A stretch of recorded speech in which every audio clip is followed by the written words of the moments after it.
bàជំរាបសួរកូនអរគ្នាបាទអញ្ចឹងបន្ទាប់ពីលោកគ្រូស្រង់អវត្តមានរួចហើយបាទលោកគ្រូរំលឹកមេរៀនចាស់បន្តិចណាកូនណាមុននឹងចូលទៅមេរៀនថ្មីចង់ដឹងតើកូនមានចង់ចាំមេរៀនចាស់ដែលលោកគ្រូបានបង្រៀនដែរឬទេបាទតើមេរៀនចាស់យើងម្សិលមិញយើងរៀនពីអីកូនណាអ្នកណាចាំតើយើងទៅតាមដានទាំងអស់គ្នាបាទតោះបាទកូនមើលរៀនពីអីបាទនេះណែរូបភាពម្សិលមិញមិនអញ្ចឹងទេកូនណាបាទរូបភាពម្សិលមិញនេះគេកំពុងទៅណាកូនណាកុមារីនេះកំពុងទៅណាកូនបាទគឺកំពុងតែទៅសាលារៀនបាទគេកំពុងតែទៅសាលារៀនអញ្ចឹងកូនរត់ឃើញនៅតែយើងរៀនពីអីម្សិលមិញបាទយើងរៀនអំពីបទចម្រៀងបាទបទចម្រៀងមួយដែលមានចំណងជើងថាយើងទៅសាលារៀនមែនទេកូនណាបាទចងចាំបានល្អហើយមែនទេបាទអញ្ចឹងលោកគ្រូមានសំណួរពីរសម្រាប់សួរទៅកាន់កូនទាំងអស់គ្នាទី1ពេលកូនដើរទៅសាលារៀនតើកូនត្រូវដើរដូចម្ដេចបាទពេលដើរទៅសាលារៀនកូនដើរមិនកូនមួយឆ្លើយមើលពួកយើងរៀនចម្រៀងហើយម្សិលមិញណូបាទមួយទៀតកូនតើកូនត្រូវទៅសាលារៀនឲ្យបានមុនគ្រូឬក្រោយគ្រូអូអ្នកនេះសំណួរចុងក្រោយនេះដឹងតែចេះឆ្លើយមែនទេតានីដឹងតែចេះឆ្លើយហ្មងបាទចុះខាងលើអូកូនពេលកូនទៅសាលារៀនតើកូនត្រូវដើរដូចម្ដេចបាទដើរខាងណាកូនបាទយើងត្រូវដើរខាងណាកូនបាទគឺខាងស្ដាំមែនទេត្រូវដើរឯបខាងស្ដាំមែនទេតើឥឡូវយើងទៅមើលបទចម្រៀងយើងម្ដងទៀតឲ្យលោកកូនភ្លេចណាអញ្ចឹងយើងទៅមើលយើងរៀនជាងទាំងអស់គ្នាឡើងវិញមើលបាទតោះយើងមើលកូនចេះច្រៀងទេចាប់ផ្ដើមតោះ1 2 3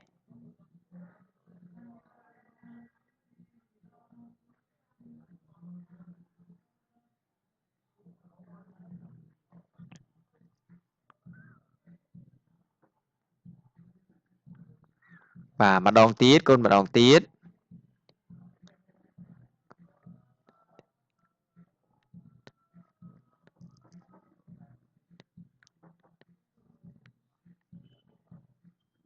បា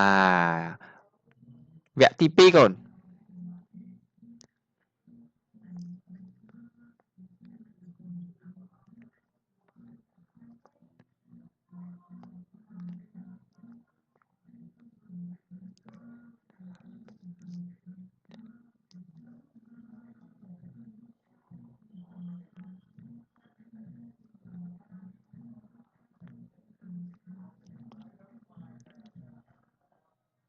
បាទចប់ហើយមែនទេកូនណាតោះ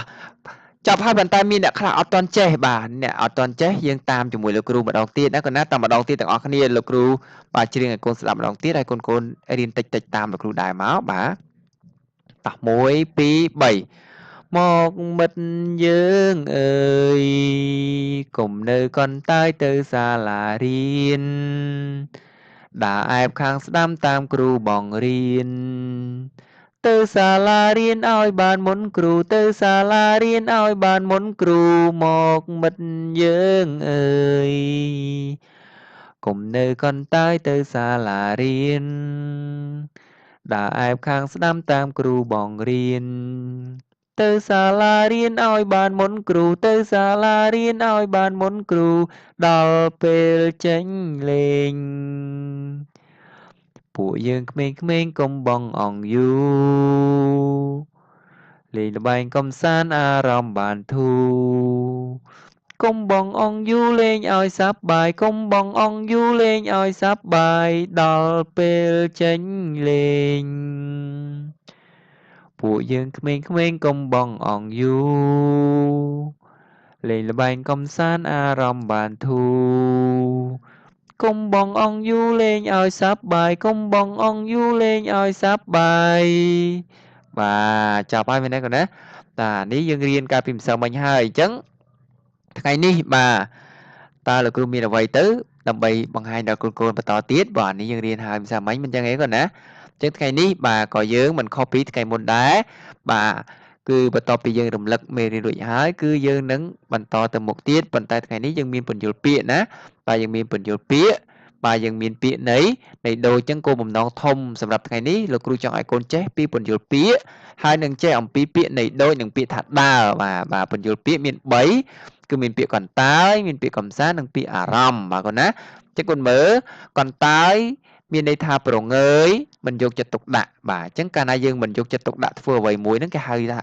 យើងថាកន្តើយបាទប្រងើយកន្តើយគេប្រើពាក្យជាប់គ្នាអញ្ចឹងក៏បានដែរអញ្ចឹងកន្តើយមានន័យថាប្រងើយមិនយកចិត្តទុកដាក់បើកាលណាកូនធ្វើការងារអីមួយអត់យកចិត្តទុកដាក់គេថាកូនកន្តើយបាទឬក៏ប្រងើយក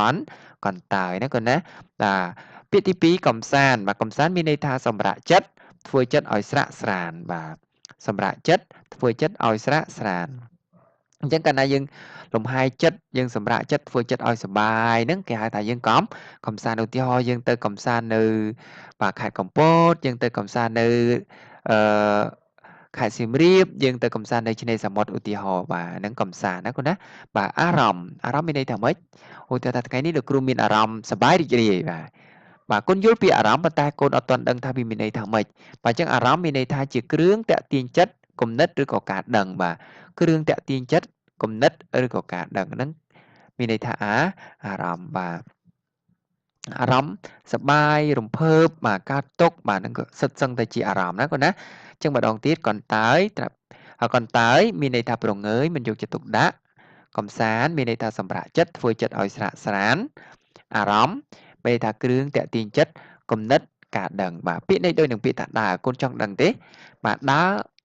ពាក្យអីខ្លះដែលមានន័យដូចថាដើរកូនបាទចំពោះព្រះសង្ឃគេប្រើយ៉ាងម៉េចចំពោះស្ដេចគេប្រើយ៉ាងម៉េចកូនមើលបាទក្រៅពីពាក្យដែលប្រើចំពោះព្រះសង្ឃនិងចំពោះស្ដេចយើងមានពាក្យផ្សេងទៀតដែលជាពាក្យខ្មែរយើងអាចប្រើប្រាស់បានដូចគ្នាបាទពាក្យន័យដូចនឹងពាក្យថាដើរមានពាក្យត្រាច់មានន័យថាដើរដូចគ្នាគាត់ណាពេលខ្លះគេអត់ប្រើដើរគេប្រើត្រាច់បាទយាងមានន័យថាដើរដែរតែនេះជាភាសារបស់ស្ដេចណាគាត់ណាស្ដេចយាងបាទស្ដេចក៏អត់ថាដើរដូចយើងទេគាត់ណាគេថាយាងបាទយាត្រាក៏មានន័យថាដើរដែរបាទយាត្រាមានន័យថាដើរយើងមិនបាច់ប្រើដើរយើងប្រើយាត្រាបាទដូចគ្នានិមន្តបាទប្រើចំពោះព្រះសង្ឃណាព្រះសង្ឃនៅវត្តកូនស្គាល់ហើយមែនទេគេហៅថាព្រះសង្ឃនិមន្តបាទដល់ខ្មែរយើងអ្នកខ្លះអត់ហៅព្រះសង្ឃហៅតែលោកសង្ឃបាទលោកសង្ឃនិមន្តបាទមិនលោកសង្ឃដើរណាកូនណាបាទគឺលោកសង្ឃនិមន្តឬក៏ព្រះសង្ឃនិមន្តបើយើងហៅឲ្យចំឲ្យត្រូវគេហៅថាព្រះសង្ឃកូនណាមិនលោកសង្ឃទេបាទតទៀតកូនធ្វើដំណើរបាទធ្វើដំណើរក៏មានន័យថាដើរដែរចក៏មានន័យថាដើរលីមានន័យថាដើរប្រព្រឹត្តមានន័យថាដើរបាទដូចគ្នាអញ្ចឹងពេលប្រឡងកូនអាចជ្រើសរើសយកមកក្នុងចំណោមទាំងអស់នេះបាទតាមគេឲ្យយើងអត់ចាំទាំងអស់ទេយើងចាំបាទ3 4មកបាទយើងអាចប្រើការបានដែរបាទដើរត្រាច់យាងយាត្រានិមន្តធ្វើដំណើរចលីលាឬក៏ប្រព្រឹត្តអញ្ចឹងមានន័យដូចដើរដូចគ្នាណាកូនណាបាទតើយើងទៅមុខទៀតបាទតើលោកគ្រូមានអ្វីសម្រាប់បង្ហាញដល់កូនទាំងអស់គ្នាបាទអញ្ចឹងមិញនេះមាន2ចំណុចដែលលោកគ្រូបានបង្ហាញកូនគឺពន្យល់ពាក្យហើយនិងពាក្យន័យដូចមែនទេឥឡូវនេះយើងមានមួយចំណុចទៀតគឺពាក្យផ្ទុយបាទពាក្យផ្ទុយបាទមិត្តផ្ទុយនឹងសត្រូវបាទមិនសត្រូវទេណាកូនណាសត្វត្រូវមិត្តផ្ទុយនឹងសត្រូវធូផ្ទុយនឹងតឹងយូផ្ទុយនឹងឆាប់បាទខោធូផ្ទុយនឹងខោតឹងឧទាហរណ៍ណាយូផ្ទុយនឹងឆាប់ណាកូនណាបាទបន្ទាប់ពីពាក្យផ្ទុយទៅបាទលោកគ្រូមានអ្វីបង្ហាញកូនបាទគឺការឆ្លើយសំណួរបាទអញ្ចឹងថ្ងៃនេះ4ចំណុចដែលយើងរៀនណាកូនណាគឺទី1គឺពន្យល់ពាក្យទី2គឺពាក្យន័យដូចទី3គឺពាក្យផ្ទុយនិងទី4គឺយើងរៀនឆ្លើយសំណួរបាទសំណួរនេះតាក់ទងជាមួយនឹងអត្ថបទដែលកូនទាំងអស់គ្នាបានរៀនរួចហើយកាលពីម្សិលមិញបាទអញ្ចឹងអត្ថបទដែលយើងបានរៀនគឺជាប្រភេទចម្រៀងបាទអញ្ចឹងទី1គេសួរថាតើពួកគេនាំគ្នាទៅណាបាទតើពួកគេនាំគ្នាទៅឯណាបាទទៅណាកូនពួកគេមិញនៅក្នុងបទចម្រៀងគេនាំគ្នាទៅណាកូនឃើញតែរូបភាពកូនដឹងហើយមែនទេបាទអញ្ចឹងពួកគេនាំគ្នាទៅណាកូនបាទទៅសាលារៀនមិនទៅវត្តទេអ្នកណាថាទៅវត្តអត់មែនទេណាកូនណាទៅសាលារៀនបាទពួកគេទៅសាលារៀនណាពួកគេនាំគ្នាទៅសាលារៀនកូនថាតាមលោកគ្រូកូនណាពួកគេនាំគ្នាទៅសាលារៀនបាទល្អថាម្ដងទៀតកូនពួកគេនាំគ្នាទៅសាលារៀនបាទត្រឹមត្រូវណាកូនណាមើលមួយចំនួនអត់ថាតាមសោះបាទអត់ល្អអីកូនណាបាទលេខ2តើគេប្រញាប់ទៅសាលារៀនឲ្យបានមុនអ្នកណាអូចេះឆ្លើយហ្នឹងហ៎តើគេប្រញាប់ទៅសាលារៀនឲ្យបានមុនអ្នកណាបាទឲ្យបានមុនអ្នកណាកូនមើលកុមារីប្រញាប់ទៅសាលារៀនឲ្យបានមុនអ្នកណាបាទត្រឹមត្រូវគឺឲ្យបានមុន បាទឲ្យបានមុនគ្រូណាកូនណាកូនថាតាមលោកគ្រូគេប្រញាប់ទៅសាលារៀនឲ្យបានមុនគ្រូម្ដងទៀតកូនគេប្រញាប់ទៅសាលារៀនឲ្យបានមុនគ្រូបាទល្អកូនណាលេខ3តើពេលចេញលេងពួកគេនាំគ្នាធ្វើអ្វីចឹងនៅពេលចេញលេងពួកគេនាំគ្នាធ្វើអ្វីកូនបា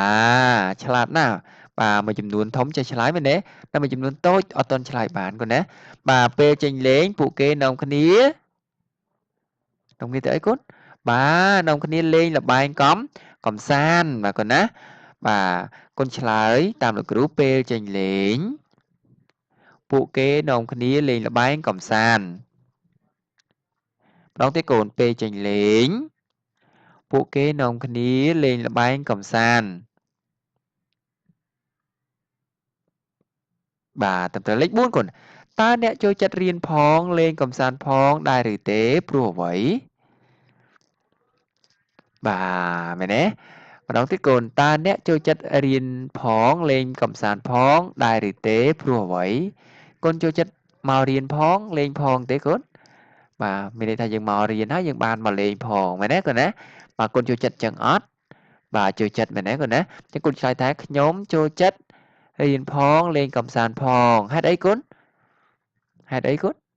បាទហេតុអីបានយើងចូលចិត្តអញ្ចឹងបាទពីព្រោះធ្វើឲ្យយើងបាទទទួលបានចំណេះដឹងហើយសប្បាយរីករាយមែនទេកូនណាកូនឆ្លើយខ្លីៗមកបានទេកូនណាខ្ញុំចូលចិត្តរៀនផងលេងកំសាន្តផងព្រោះធ្វើឲ្យយើងទទួលបានចំណេះដឹងនិងសប្បាយរីករាយបាទអ្នកខ្លះដាក់ថែមទៀតរៀនឆាប់ចូលបាទអត់បញ្ហាអីទេកូនណាថែមថយបាននឹងជាគំនិតរបស់កូនរៀងៗខ្លួនណាកូនណារៀនឆ្លើយខ្លួនឯងបន្ថែមកូនណាអញ្ចឹងមាន4សំណួរហ្នឹងដែលយើងរៀនឆ្លើយថ្ងៃនេះបាទបន្ទាប់ពីពន្យល់ពាក្យបន្ទាប់ពីពាក្យន័យដូចនិងពាក្យផ្ទុយណាកូនណាអញ្ចឹងសរុបមកវិញថ្ងៃនេះបាទយើងបានរៀនអំពីអ្វីទៅកូន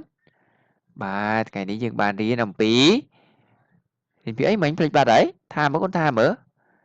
បាទពន្យល់ពាក្យមានកន្តាយមានកំសាន្តមានអារម្មណ៍បាទបន្តមកទៀតពាក្យន័យដូចនិងពាក្យដើរមានត្រាច់មានយាត្រាមានយាងនិមន្តធ្វើដំណើរចរលីលាប្រព្រឹត្តបាទបន្តមកទៀតបន្ទាប់ពីពន្យល់ពាក្យនិងពាក្យន័យដូចមកគឺយើងរៀនពាក្យផ្ទុយមែនទេកូនណាបាទយើងរៀនអំពីពាក្យផ្ទុយបាទពាក្យផ្ទុយរបស់យើងគឺមានមិត្តមានសត្រូវ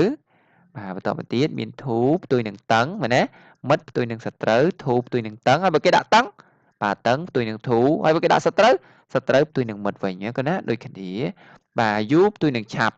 ផ្ទុយនឹងយូមែនទេកូនណាបន្តទៀតយើងរៀនឆ្លើយសមរៀនឆ្លើយសំណួរអញ្ចឹងលោកគ្រូមានតែប៉ុណ្្នឹងទេសម្រាប់ជូនកូនទាំងអស់គ្នាថ្ងៃនេះរៀនឆ្លើយម្ដងទៀតទាំងអស់គ្នាហើយបន្ទាប់ពីរៀនឆ្លើយហើយគឺកូនកត់មេរៀនបាទកូនកត់មេរៀនគឺកូនកត់កន្លែងណាកូននេះកត់ពន្យល់ពាក្យកន្តាយកំសាន្តអារម្មណ៍នេះពីកត់មកដាក់ថ្ងៃខែមកកត់អញ្ចេះបន្តទៀតកត់បាទពាក្យផ្ទុយបាទកូនណាពាក្យផ្ទុយកត់នេះហើយកត់ពាក្យផ្ទុយមិញនេះកូននេះពាក្យផ្ទុយនេះបាទកូនអាចមើលនៅក្នុងសៀវភៅកូនក៏បានដែរណាកូនណាបាទចឹងអរគុណច្រើនកូនទាំងអស់គ្នាថ្ងៃនេះលោកគ្រូមានប៉ុណ្ណឹងបាទសូមជូនពរកូនទាំងអស់គ្នាមានសុខភាពល្អសំណាងល្អជម្រាបលា